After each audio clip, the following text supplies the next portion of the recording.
épisode du podcast Sans Tabou. Aujourd'hui, nous allons parler du jugement. J'ai avec moi Isaac Audet, élève de première secondaire, Maëlle Surprenant et Victoria Aîné, toutes deux en deuxième secondaire au Collège de l'Assomption. Je m'appelle Catherine Savage, je suis enseignante d'éthique et culture religieuse au Collège de l'Assomption et j'ai décidé de démystifier les tabous de notre société. Ensemble, nous allons tenter de les comprendre un tabou à la fois. Des trucs comme ça existe, mais tu vas y une fille, puis t'allais y parler, tu peux pas aller demander le soir par texto « Salut, je t'ai vu à l'école. » Tu peux pas dire genre c'est quoi ton snap, genre. Ouais. Dans cet épisode, les jeunes soulèvent plusieurs problématiques, plusieurs questionnements et quand même beaucoup d'inquiétudes. Le jugement, l'intimidation, les réseaux sociaux, les rencontres virtuelles, les réseaux de rencontres, on peut sentir qu'il y a encore, et même de plus en plus, de tabous. Le paraître au détriment de l'être. À vous d'en juger. Bonne écoute! Bonjour, bienvenue à notre podcast. Merci de vous être joints à nous aujourd'hui. Donc, j'ai avec moi Isaac Audet en première secondaire. Bonjour. Maëlle en deuxième secondaire. Bonjour. Et Victoria également en deuxième secondaire. Bonjour. Donc, c'est super le fun de vous recevoir aujourd'hui. Vous avez répondu à un sondage que j'avais envoyé par rapport au podcast Sans Tabou. Vous avez choisi un sujet qui s'appelait le jugement. Est-ce que vous pouvez m'expliquer votre choix? Ben, dans le fond, moi, j'avais proposé le jugement parce que je pense que c'est quelque chose que tout le monde vit tous les jours. Autant qu'on influence, on juge les gens qu'on reçoit du jugement. Puis, tu sais, genre, je pense que je parle pour tout le monde quand je dis que, tu sais, on peut juger, mais il y a exagéré aussi, là, parce que c'est quelque chose qu'on vit souvent, là. Effectivement. Puis là, j'imagine, Maëlle et Isaac, c'est quelque chose qui vous rejoignait aussi. Ouais. Ouais. Ouais. Est-ce que vous vouliez ajouter quelque chose? Ben, elle a pas mal tout dit. OK, super. Donc, tu sais, je pense que je suis d'accord avec toi. Le jugement, il est là, il est présent. L'être humain, il est fait de même. Malheureusement, des fois, juger, ça fait partie un peu de sa nature. Donc, on a besoin toujours un peu de s'expliquer les choses qui nous entourent. Mais ça n'empêche pas que des fois, il y a des mauvais jugements aussi. Donc, on va essayer de démystifier tout ça ensemble aujourd'hui. En commençant par peut-être, c'est quoi le jugement en général? Selon vous, comment vous pourriez décrire ça? Ben, moi, je trouve qu'il y a comme deux parties. Il y a environ le mental et le physique. Fait que si on va dans le physique, ça peut être le style vestimentaire, la couleur de peau, comment les gens ils s'habillent, juste genre leurs cheveux, Ça peut vraiment être stupide, là, des fois, là, comme on juge les gens pour rien, là. Genre vraiment, là, genre physique, là. C'est pas de ta faute si t'as les cheveux bruns ou blonds, là, tu sais. Mm-hmm. Puis, sinon? Ben, il y a aussi mental, il y a plusieurs choses. Ouais, ben, il y a, ben, par exemple, une déficience mentale, tu sais, quelqu'un qui est autiste, il va se faire juger, mais c'est pas de sa faute, tu sais, on est né comme ça. Puis, c'est sûr qu'il y a les actes qu'on peut faire, tu sais, si, ça, faut les choisir, par exemple, les actes qu'on peut faire. Et aussi, tu peux te faire juger, mettons, si t'es pas populaire sur les réseaux sociaux. Ben, il y a l'orientation sexuelle aussi, là. Tu peux te faire juger si t'es bi, gay ou lesbienne, peu importe. Puis c'est pas toi qui choisis encore une fois si tu veux être... C'est pas toi qui décides, c'est comme ton cerveau. C'est ça, c'est pas de notre faute. Puis on se fait quand même juger pour ça parce que, ben, comme on disait au début, ben, l'être humain est fait comme ça, mais tu sais, c'est un peu exagéré des trucs, là, tu sais. Ouais. Donc, ce sont des formes qui existent. Vous avez dit physique, mental. Donc, si j'ai bien compris, tout ce qui concerne l'apparence, comment on peut se percevoir, comment les autres vous perçoivent. Donc, il existe plusieurs types de jugements, physique et mental. Je les avais bien décrits. Maintenant, comment on observe ça dans l'environnement autour de vous? Vous en voyez peut-être dans votre quotidien. Donc, qu'est-ce que vous observez ou qu'est-ce qui est possible d'observer? Ben, ça peut se faire en plusieurs sortes. Ça peut se faire par Internet, surtout. Il y en a qui vont se faire peut-être des comptes anonymes, puis après ça, qui vont aller écrire des messages à une personne qui veut juger, puis comme ça, la victime, elle ne saura jamais c'est qui. Ouais, oui, des on fois, ça peur peut de... être très méchant, qu'est-ce que les gens peuvent écrire. Mais c'est ça, parce que si tu dis quelque chose de méchant, tu as juste à le dire sur les réseaux sociaux. Tu sais, on pense que c'est simple, tu le dis, puis tu n'as pas à le caché. dire face à face, c'est ça, tu es comme derrière un écran. C'est Il y en d'une façon plus simple. Il y en a qui croient aussi que si en supprimant les messages, ben, ça se verra plus jamais, mais on peut toujours aller... Il y a toujours des traces de ces messages-là aussi. Ou même, il y a du monde qui font juste s'excuser puis ils pensent que c'est effacé, mais... Ouais. Ben, sinon il y a bien de l'intimidation, encore face à face. Tu peux aller voir quelqu'un et dire « Ah, t'es laid », genre, c'est encore moins le fun là, de se le faire dire par face à face, là, tu vas te sentir malaisé. Puis il y a aussi l'harcèlement. Si, mettons, c'est à plusieurs reprises que tu juges, que tu te fais, ben, tu te fais juger, tu te fais intimider, ben, à force, ça devient de l'harcèlement. Fait que c'est à plusieurs reprises. Ouais, c'est ça. Vous avez nommé tantôt l'Internet. Tu sais, on peut préciser, là, en fait, tu sais, je pense que vous parlez de cyber-intimidation à ce moment-là. Ouais. Oui. Tu sais, c'est quelque chose qui est non négligeable, encore une fois. Là, si on parle d'intimidation en général, d'harcèlement ou de cyber-intimidation, vous l'avez mentionné, s'excuser, c'est pas toujours suffisant. Tu sais, c'est facile de dire « je m'excuse », mais ça reste que les mots restent, là. C'est imprégné souvent dans notre tête. Évidemment, tout ça peut mener à des conséquences. J'imagine que vous en avez quelques-unes à nommer. Oui. Ça peut pousser au suicide, à l'alcool, la drogue. Mettons, si tu n'arrêtes pas de te faire dire que tu es laid, tu peux faire des chirurgies plastiques. Ouais, c'est vrai, ça. Par exemple, ben, j'ai pas d'exemple en tête, là, mais... Mais moi, j'en ai un. Si, exemple, je sais à Victoria, que son nez, à plusieurs reprises, il est gros, il est laid, puis il est pas normal. Puis moi, je dis ça en blague, mais elle peut le prendre comme sérieusement. Puis après ça, plus tard, quand elle va atteindre l'âge, j'allais se faire une chirurgie plastique pour changer ça parce que à cause de mes mots, à force de le dire, ça l'a blessé.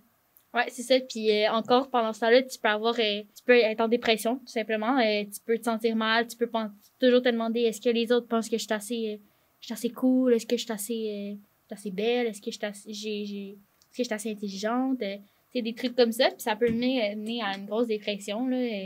Puis même à l'absence à l'école, si, mettons, il est tanné de se faire juger, intimider, ben, il peut s'absenter à l'école. Ça a des conséquences sur ta scolarité, là, ton éducation, là, tu sais, ça va...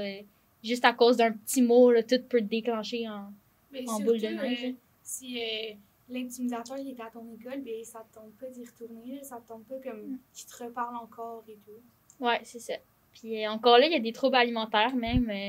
C'est encore moins le fun parce que tu t'empêches de faire quelque chose à cause d'encore une fois un petit mot, quelque chose que quelqu'un qui t'a fait une remarque, que même eux ils s'en rappellent pas, mais tu sais, ça t'a vraiment comme marqué dans ta tête. Puis là, tu t'en dis toujours j'ai des grosses cuisses, j'ai des grosses cuisses, j'ai des grosses cuisses. Puis là, tu vas pas vouloir comme tu vas arrêter de manger parce que tu penses que c'est pas cool les grosses cuisses. Fait que mais tandis que c'est quelque chose qui est vraiment normal, là. Ça peut être des muscles qu'il y a dans tes cuisses aussi, là, tu sais.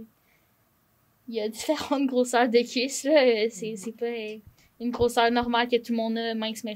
Mais le trouble alimentaire, il peut mettre de la pression sur toi parce que peut-être que même là, tu voudras juste plus t'entraîner, puis tu vas encore moins manger, puis là, ben, tu vas tomber dans des conséquences plus grosses, peut-être que ça va te mener comme peut-être à l'hôpital si ça te fait ça peut être dangereux. Et aussi, si mettons, t'es vraiment, genre, tout le monde te juge, ça peut te mener à, genre, une année, tu vas être isolé du monde. Puis t'as plus du social, tu parles à personne. Ouais, parce que t'as toujours une pression sur toi à chaque fois que t'es, encore une fois, genre à l'école, tu sais, tu veux t'isoler à un moment donné parce que t'es tanné, tu sais, t'as toujours quelqu'un qui te reproche un petit mot. T'as comme même pas envie de parler parce que, genre, t'as juste envie d'être tout seul puis de faire tes choses. Il y en a qui vont même aller jusqu'à effacer tous leurs réseaux sociaux pour comme que personne les retrouve puis les écrive.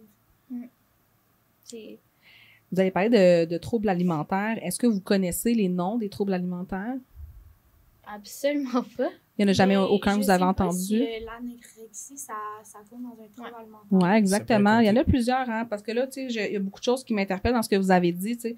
Trouble alimentaire, l'anorexie. Donc, tu sais, l'anorexie, tu te fais dire que tu es trop gros, trop grosse, tu décides d'arrêter de manger, tu veux perdre du poids. Faire vomir, c'est la boulimie, en fait. La boulimie. Donc, la boulimie, c'est un peu le même principe, c'est que tu as des rages alimentaires, tu décides à un moment donné que tu peux plus t'arrêter, en fait, tu manges. Après ça, tu culpabilises, donc tu as besoin de purger ton corps. Alors que l'anorexie, c'est vraiment je m'empêche de manger, puis c'est comme une lutte contre ton corps, où est-ce que tu essaies de lutter contre les signaux de faim.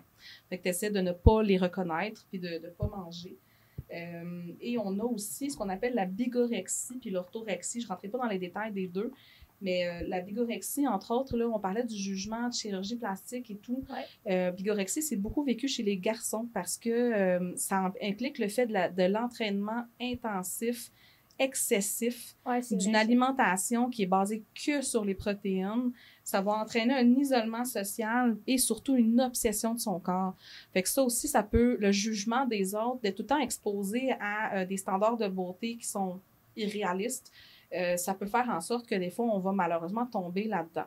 Fait que, tu sais, si dans votre entourage, là, c'est un conseil, là, vous observez des gens qui ne mangent pas, qui s'éclipsent aux toilettes pour aucune raison, tu n'as pas compris qu'est-ce qui s'est passé, qui font que s'entraîner tout le temps, qui prennent des shakes de protéines, qui, tu sais, peut-être sonner une cloche pour aller voir qu'est-ce qui se passe, s'il n'y aurait pas un trouble X qui pourrait être là, référer peut-être à un professionnel à ce moment-là, Ouais, là, c'est des coups, ça pas se produit. nécessairement, il va peut-être pas nécessairement l'avouer à nous, là, il va dire non, non, je suis correct, Exact. t'inquiète pas, mais tu sais, genre, aller voir un adulte aussi, là, c'est un Oui. peu... Puis quelqu'un qui te répond ça, là, non, non, c'est correct, c'est important de lui dire, ben si jamais il y a quelque chose, je suis là pour t'écouter, ça l'ouvre une porte, puis comme ça, ben on va... S'il arrive quelque chose, genre, il va venir t'en parler. Exactement, il va plus aller vers toi parce que tu lui as déjà ouvert cette opportunité-là. Ouais. Aussi, si ils disent non, non, c'est correct, puis toi, tu fais comme, ah, ok, oui, c'est correct, mais il faut pas lâcher l'affaire parce que tu vois qu'il y a quelque chose, faut pas que tu fasses comme, ah, ok, ben, c'est correct, puis la personne est peut-être pas bien, puis ça cause des problèmes. Ouais, puis je dis, il y a tu sais, le langage de filles, là, tu sais, comme que les filles, tu sais, mettons, tu sais, t'as une mauvaise journée, puis là, quelqu'un qui dit, t'es-tu correct? Est-ce que ça va? T'as de l'air fatigué, tu sais. Encore là, t'as de l'air fatigué, moi, je le prends mal quand les gens me disent ça, là, tu sais, je suis comme, est-ce que j'ai des cernes? Est-ce que j'ai quelque chose, tu sais, mais, tu sais, non, non, c'est correct, je suis correct, t'inquiète pas, tout va bien, tout ça, mais c'est comme du langage de filles, là, tu sais, ça veut pas nécessairement dire que ça va bien, là, tu sais. Je sais pas, je vais pas, moi, si quelqu'un me demande si je vais bien, je vais pas nécessairement dire tout expliquer d'une shot, là, ça va me prendre du temps avant, comme, de le vivre, puis de... De la confiance, peut-être aussi envers la personne. Il y a ça aussi. Il faudrait peut-être de la confiance envers la personne. Ouais, si c'est mettons, ça, tu la c'est connais pas. sûr, là. Des fois, peut-être aussi parce qu'on a l'impression qu'on nous demande si ça va, mais que c'est informel de « Ah, ça va », t'as peut-être pas l'impression de pouvoir élaborer nécessairement. Ouais, C'est sûr c'est que ça. si la notion de confiance, là, ça peut aider. Donc, tu sais, on parle beaucoup de jugement, des conséquences, des façons qu'on peut observer ce jugement-là autour de nous. Est-ce que vous auriez des solutions à apporter là, à cette problématique que vous soulevez? Ben, comme on vient de dire, c'est sûr que faut apprendre à connaître les gens, tu sais, savoir à qui qu'on peut faire confiance. Tu sais, admettons, je vais pas... c'est quelqu'un que je sais qui parle souvent dans mon dos, puis il vient me dire « Ah, est-ce que ça va? T'es-tu fatiguée? Est-ce que t'as pas de l'air contente? » Ben, tu sais, c'est sûr que moi, personnellement, j'y avouerais pas là, que ça va pas bien, là, parce que je sais pas qu'est-ce qu'elle peut aller dire aux autres en même temps. Là. Mais la personne, elle peut partir des rumeurs aussi sur ce que tu as dit. Là. Ouais. Fait que c'est ça, faut vraiment comme bien apprendre à connaître les gens, savoir à qui tu peux faire confiance. Puis aussi, mais ne pas critiquer si tu veux pas te faire critiquer. Fait. Ouais. Parce que, genre, si tu critiques tout le monde, puis là, tu penses, moi, je me fais pas critiquer, mais tout le monde va te parler dans le dos. Puis, ça l'aide pas vraiment parce que c'est pas bien critiquer, puis penser que tu vas rien avoir te faire parler dans le dos, là. Mais aussi, tu peux rester proche des gens auxquels tu fais confiance parce que si tu es tout le temps avec des personnes comme que tu te sens pas proche puis tu te sens pas bien, puis tu leur avoues tout ce que tu as dans le ventre, si on veut, ben après, ils vont peut-être dire n'importe quoi sur toi ou partir comme des rumeurs. Ouais. Parce que, tu sais, c'est ça, c'est important d'avoir... tu sais, c'est bien d'avoir un groupe d'amis, mais tu sais, c'est bien d'en avoir quelques amis. Ça n'a pas besoin d'être tous tes amis, mais que tu fais vraiment confiance, que tu peux parler, parce que c'est important toujours pour parler à quelqu'un. Tu sais, si ça va pas... tu sais, si t'as pas nécessairement le goût de parler à tes parents de tes histoires d'amour, là, tu sais, il faut que tu puisses parler à quelqu'un de de ton âge, plus qu'il ouais. comprend. Ouais, plus. c'est ça. Excuse-moi. C'est pour ça que dans des groupes d'amis de 4-5 filles, des fois, à la longue, ça va peut-être genre se séparer ou genre juste 3. Il y en a 2 qui vont partir plus ensemble parce qu'ils se connaissent peut-être depuis plus longtemps. Ils sont plus comme meilleurs amis.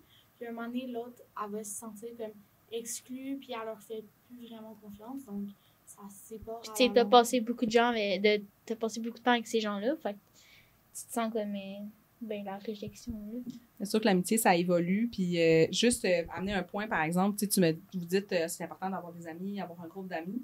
Puis d'avoir plus qu'un groupe d'amis, des fois, ça peut être bon aussi. Parce que si, mettons, là, vous venez de le dire, admettons qu'on se parle plus finalement, on n'a plus d'affinité, puis là, tu te retrouves tout seul. Mais si c'était juste ces 2 amis-là que tu avais dans l'école, ben là, tu vas te confier à qui après ça? Donc, d'avoir plusieurs cercles d'amis, ça peut être une bonne chose. C'est pas obligé d'être tes meilleurs amis, mais des choses qui peuvent être pertinentes.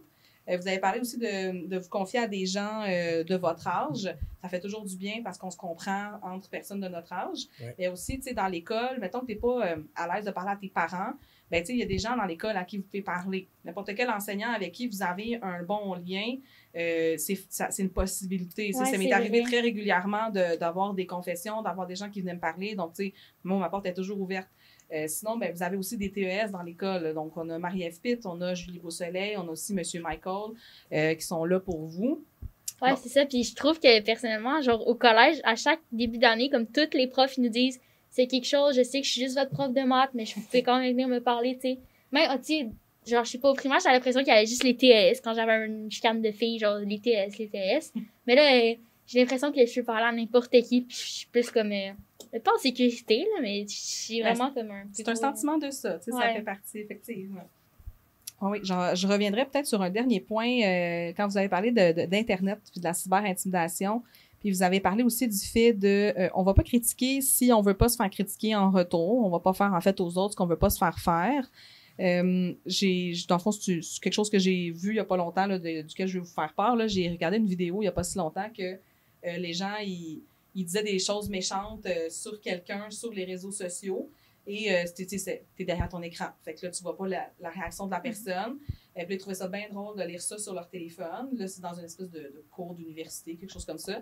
Le prof se rend compte de la situation, prend le téléphone, lit ce qui est dessus et demande aux gens de venir devant la classe pour lire ce qui était dit sur les réseaux sociaux. Ah, c'est tellement. Là, il y en a une qui a dit « Ah, moi, je vais le faire, ça me dérange pas, je m'en fous. » Elle a décidé d'avancer. Puis quand elle a vu ce qui était écrit, elle a dit « Ah non, je peux pas dire ça. » Il y en a un autre qui a dit « Ah oui, moi, ça me dérange pas, je vais le lire. » Et là, il a décidé de prendre la fille qui se faisait intimider et de la mettre devant lui et de lui dire « Maintenant, dis-lui en pleine face. » Puis il n'a jamais voulu le dire. Fait que, tu sais, c'est un peu une image pour dire « Je suis capable de dire les choses sur les réseaux sociaux. Je suis capable d'être méchant sur les réseaux sociaux. Mais quand j'arrive en face de la personne et que je vois son émotion, là, c'est pas la même chose. » Et c'est ça, c'est vrai. Puis en plus, ça commence de plus en plus jeune que les enfants, ils commencent à avoir des iPads puis ils ont accès à, par exemple, TikTok, là. Moi, quand j'étais en 4e année, j'avais pas TikTok, là, genre, je jouais dehors avec mes amis. Puis là, ça, tu sais, on dirait que les électroniques, genre, ça s'en va de plus en plus jeune. Puis là, ça peut influencer sur les réseaux sociaux, tu sais. Ils vont commencer à juste parler derrière leurs écrans, puis ils vont peut-être s'isoler encore une fois, là. Puis devenir addict aussi, là. Ouais, des addictions. Ça, c'est quelque chose qui revient beaucoup sur la cyberdépendance. Ça devient un trouble mental. Ouais. Puis, tu sais, mettons, moi, quand j'étais petite, j'allais au restaurant, puis on parlait avec les adultes. Puis des fois, ben, on va au restaurant avec des couples d'amis, puis ils ont leur enfant, puis ils sont comme tous sur leur selle. Tu sais, c'est rendu vraiment que. On dirait que tout le monde, c'est là-dessus que ça se passe. Là. On est devenu virtuel. Ouais, exact. Avec les réseaux sociaux aussi, mais on a moins que. Je sais pas c'était comment avant, là, mais tu sais, exemple, on jugeait, mais peut-être qu'ils allaient moins sur leur téléphone, faire comme ah ouais, je vais lui écrire. Peut-être qu'ils allaient plus comme en face et tout. Puis là, avec l'arrivée des réseaux sociaux, c'est comme juste téléphone, parce que les jeunes sont de plus en plus comme addicts. Ouais, tu sais, il y a du positif, mais il y a aussi ces côtés-là, effectivement. En fait, mon père m'avait dit que quand il était plus jeune, il allait toquer à la porte d'une fille pour demander de sortir avec. Mais maintenant, ça se fait tout par Internet, par Instagram, Snapchat, peu importe. Ouais, c'est ça vrai se fait qu'on tout. voit plus ça, genre des demandes. T'as pas les demandes en mariage, je comprends, mais tu sais, mettons, est-ce que tu veux sortir avec moi? Est-ce que tu veux qu'on continue à se revoir? Tu sais, ça se demande tout par message, là, c'est rendu même. C'est moins romantique, là, tu sais, ça. Mais même avant, on s'écrivait des petits papiers, tu veux sortir avec moi? Ouais, c'est mignon, là. Plus mignon que genre, tu veux sortir avec moi? Oui. Genre Ok, par cool. texto. Ouais. Puis, tu sais, je vais faire un lien avec notre sujet de jugement, avec tout ça, tu sais, réseaux sociaux, mais aussi réseaux de rencontres en ligne, tu sais, Tinder, Badoo, etc. On passe par le jugement avant toute chose. Mais toi, t'arrives, tu swipes à droite ou à gauche, je sais pas les côtés, mais si, oh non, trop si, oups. Oui, oh puis c'est non, le trop physique. si. On juge que le physique. Ouais. Fait que là, tu regardes la photo de la fille ou du gars, puis là, c'est là que tu vas swiper d'un bord ou de l'autre selon si ça te correspond, mais t'as juste vu le physique, Puis en tu n'y as plus, jamais parlé, là. C'est juste genre une mini-description. Fait que c'est comme, j'aime voyager, genre j'ai 31 ans. Ouais. Puis tu peux dire des trucs qui sont même pas vrais, puis tu Exactement. rencontres la personne. Tu peux mettre puis- une photo qui est pas vraie Ouais, aussi. exactement. Puis ça, tu peux moi, je trouve qu'il y a encore des situations, tu sais, que j'ai vu une émission sur Netflix, là, ça s'appelle le Tinder Swindler, désolé.